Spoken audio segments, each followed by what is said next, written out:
कह रहा था कि नाम पहारो दिवस निसी, ध्यान तुम्हार कपाट, लोचन निज पद जंत्रित जाहि प्राण कही बाट। नाम पहारो दिवस निसी, भगवान का जो निरंतर जप करना है वही क्या है, दो पहरेदार है, दिन और रात पहरा देने वाला। नाम पहारो दिवस निशी, ध्यान तुम्हार कपाट, और अपने इष्ट देव का जो ध्यान करते वही क्या है, फाटक लगा हुआ, केवाड़ी लगा है। नाम पहारो दिवस निशी, ध्यान तुम्हार कपाट, अलोचन पदनित जंत्रित जाहि प्राण कही बाट। और अपने इष्ट के दर्शन का जो ललसा है वहीं मानो अपने पैर में जंजीर बंधे हुए है, तो प्राण जाहि की बाट, इसीलिए सीता जी के प्राण रुके हुए। तो निरंतर साधक को क्या करना है, मंत्र का जप करना है। उठते बैठते खाते पीते सोते जागते अहिर्निश जप करना है। जपात सिद्धि, जप करने से क्या मिलता है, सिद्धि मिलती है। अनिमा महिमा लगिमा प्राप्ति सिद्ध वसिद्ध प्रकाम्य, ये सिर्फ 8 प्रकार सिद्धि। साधक नाम जपै लव लाए, होई सिद्धि अनमादिक पाए। साधक लव लगा करके निरंतर नाम का जप करे तो 8 प्रकार के सिद्धि प्राप्त होता है। तो ध्यान करने से जप करने से क्या क्या लाभ होता है, तो शास्त्र में बताया गया है, ध्यानम अध्ययनम दानम सत्यम ह्रीर आर्जवम क्षमा शौचम आहारत शुद्धि इंद्रियाणाम च संयमः एतैर्विवर्धते तेजः पापमानम उपहन्ति च सिद्ध्यन्ति च अस्य संकल्पम विज्ञानम च प्रवर्तते। ध्यानम, ध्यान करने से, अभी हम लोग ध्यान कर रहे हैं, अभी क्या कर रहे हैं, ध्यानाभ्यास करो सदसति, ये अभ्यास कर रहे हैं। असली ध्यान किसको कहते हैं, न ध्यानम ध्यान मित्याहुर ध्यानम शून्यगतम मनः, तस्य ध्यान प्रसादेन सौख्यम मोक्षम न संशय।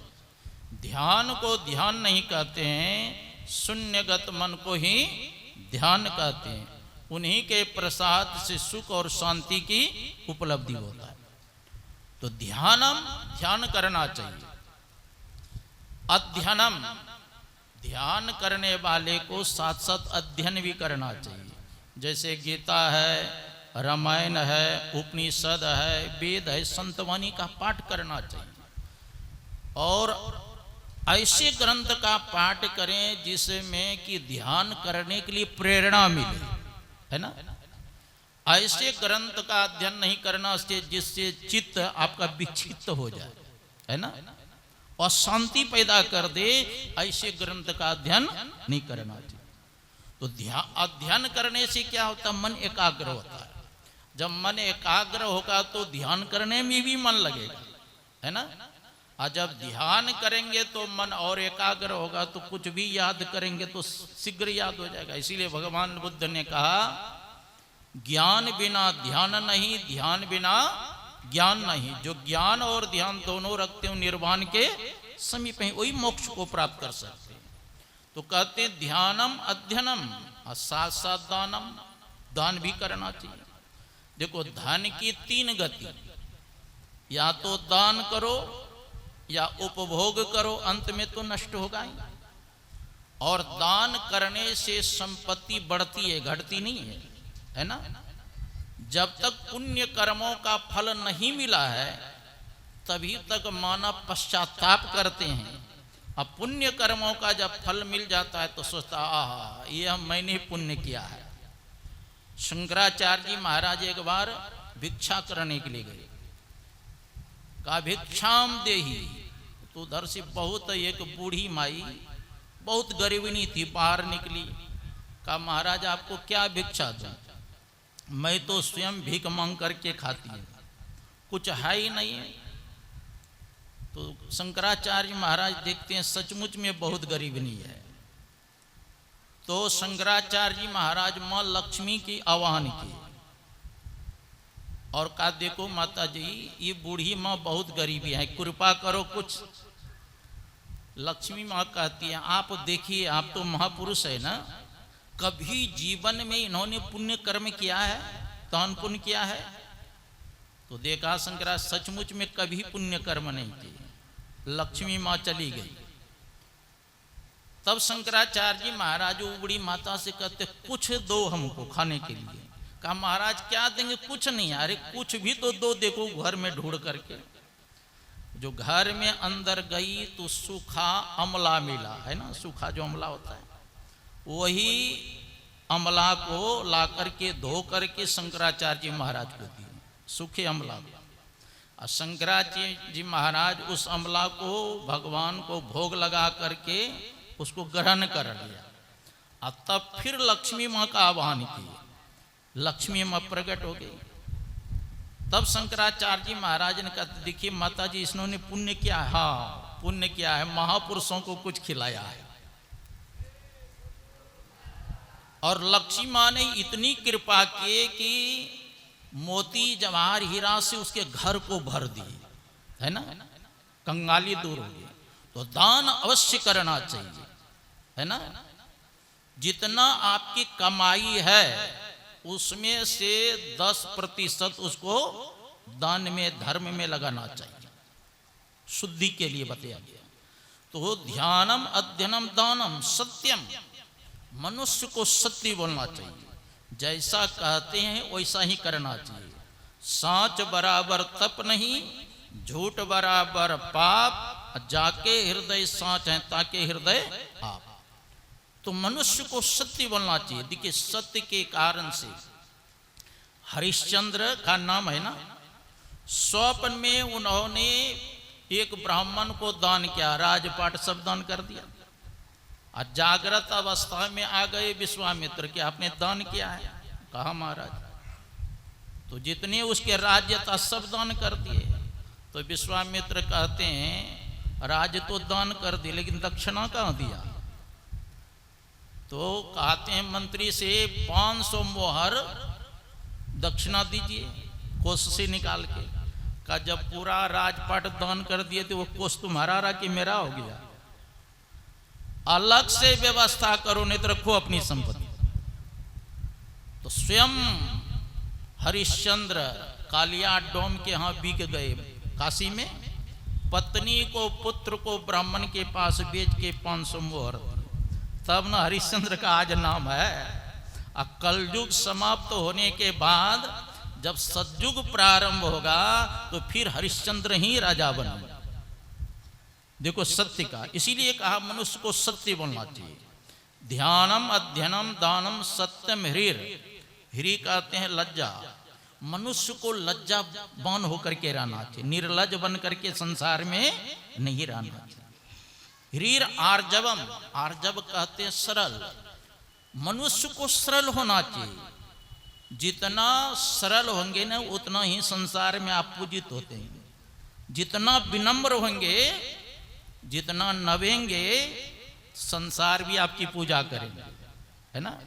तो मनुष्य को सरल होना चाहिए। ध्यानम अध्ययनम दानम सत्यम ह्रीर आर्जवम क्षमा।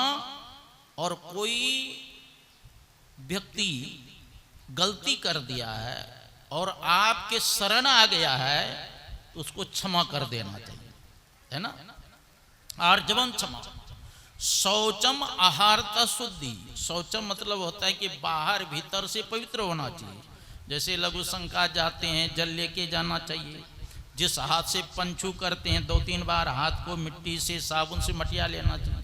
देखो जो संत महात्मा का संगति नहीं किया है, शौच करने जाते हैं जिस हाथ से पंचू करते हैं, इसके बाद उसी से कपड़ा पहन लेते हैं तब जाते हैं साबुन से धोने के लिए। अरे तुम्हारा शरीर अपवित्र होगा, भजन बनेगा कभी?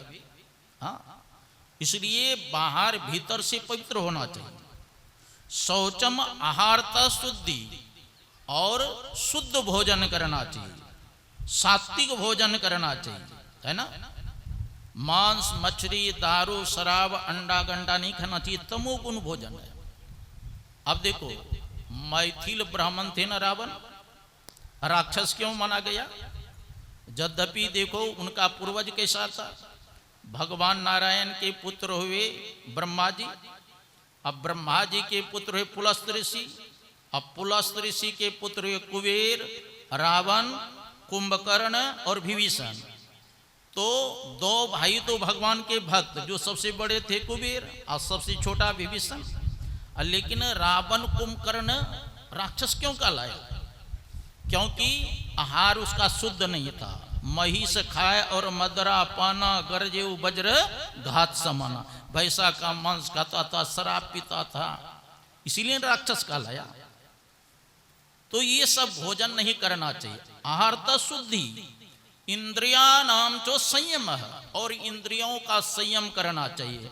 आंख का संयम करें, कान का संयम करें, नाक का संयम करें, मुंह का संयम करें, जिह्वा का संयम करें, त्वचा का संयम करें। इंद्रिया नाम जो संयम है, अगर इतना आप करते हैं तो क्या होगा लाभ?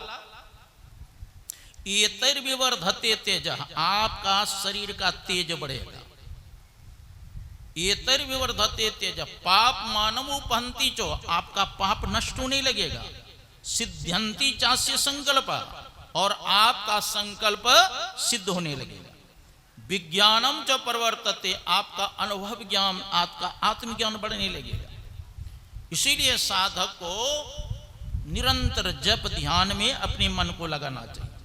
हाँ, प्रारंभिक में जैसे जप करते मन भागता है, तो भगवान कृष्ण कहते हैं यतो यतो निश्चरति मनश्चंचल मस्थिरम ततस्तु नियम एतो तदात्मन्य वसम्ने। जैसे आपका मन लक्ष्य से भागता है कहाँ? हम लोगों का जो 5 ज्ञान इंद्रियां हैं ना, 5 विषय की तरफ भागता है।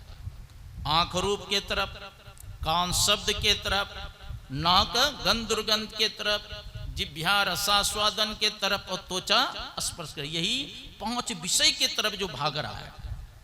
कहते हैं उधर से बार बार लौटा के लक्ष्य पर लगाना चाहिए, है ना। उसको साधक का काम है बार बार, जैसे मन भगे जप को छोड़ के लौटा लौटा के जप में लगे, इसी को प्रत्याहार कहते हैं।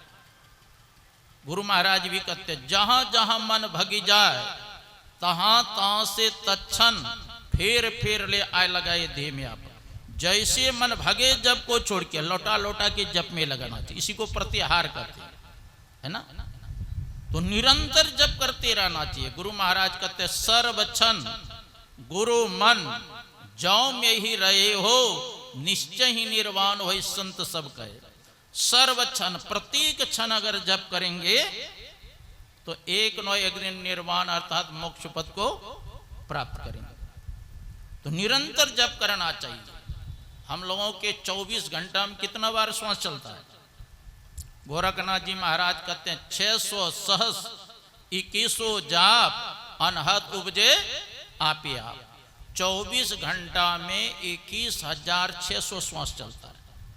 अगर प्रत्येक श्वास में जप करेंगे तो अनहद उपजे आपे आप, अनुभूति होगी। देखो श्वास पर हम लोगों का शरीर टिका हुआ है।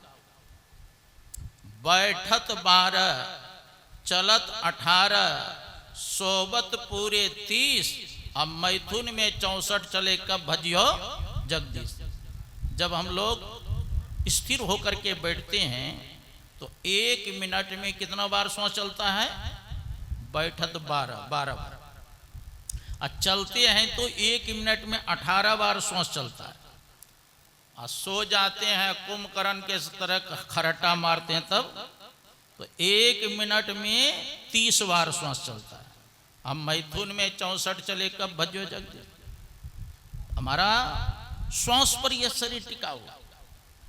भगवान शंकर कितने दिन बैठ गए समाधि में?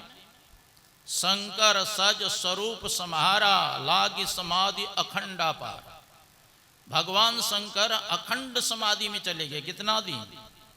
बीते संवत्सर 87 तजी समाधि शंभु अविनाशी, 87,000 वर्ष तक बैठे रहे। और जो समाधि में चले जाते हैं उसका आयु ज्यों के त्यों बना रहता है ना। 87,000 वर्ष। अभी तो 87 मिनट भी हम लोग नहीं बैठ पाते हैं। हाँ, और सोचते हैं पूरा विश्व ब्रह्मांड आ जाए, होगा? बहुत बैठना पड़ेगा, जप ध्यान करेंगे। मन सबका भक्त है। देखिए भगवान कृष्ण सामने है, अब तब अर्जुन क्या कहते हैं? चंचलम ही मन कृष्ण परमाति बलवदृढ़ तस्याहम निग्रमण्य वायुरिवसु दुष्करम।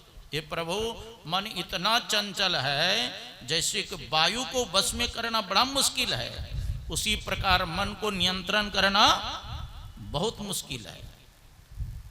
भगवान कृष्ण भी समर्थन करते हो, असंशयम माँ बात, तू जो कहते हो ठीक ही कहती है, मन बड़ा चंचल है।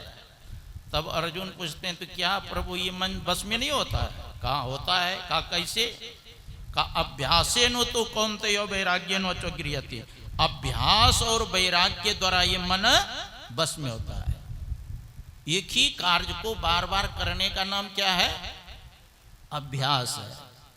देखो कितना भी भूसगोल विद्यार्थी हो, बार बार एक ही शब्द को रटेगा, रटते रटते उसके जिह्वा पर आ जाएगा, है ना? मैंने देखा जब बनारस में मैं पढ़ता था तो नेपाल से विद्यार्थी लोग जो बकरी चराता था घर में, है ना, और वो बहुत अनपढ़ सब, लेकिन धीरे धीरे पढ़ते पढ़ते आचार्य कर लेता, कोई टीचर बन जाते, कोई प्रोफेसर बन जाते। तो अभ्यास करने से कोई वस्तु दुर्लभ नहीं है ना?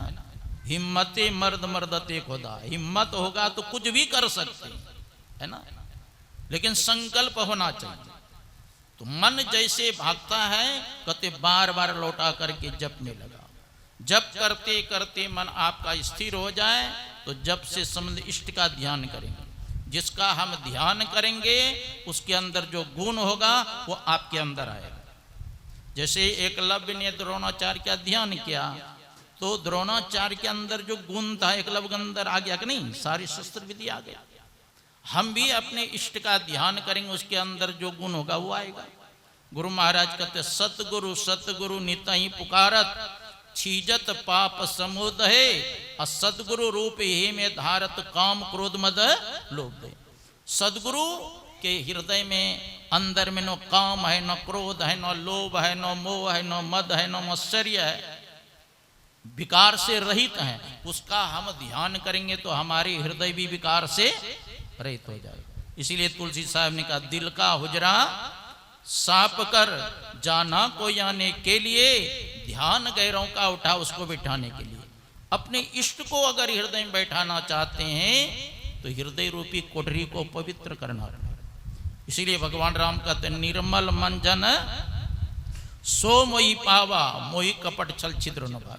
जिसका हृदय निर्मल है, पवित्र, वही हमको प्राप्त कर सकते हैं। छल कपट वाले हमको नहीं प्राप्त कर सकते। इसीलिए शास्त्र में है कि शतम विहाय भोक्तव्यम सहस्रंग स्नान माचरेत लक्षम विहाय दातव्यम कोटिम त्यक्तारिम स्मरेत।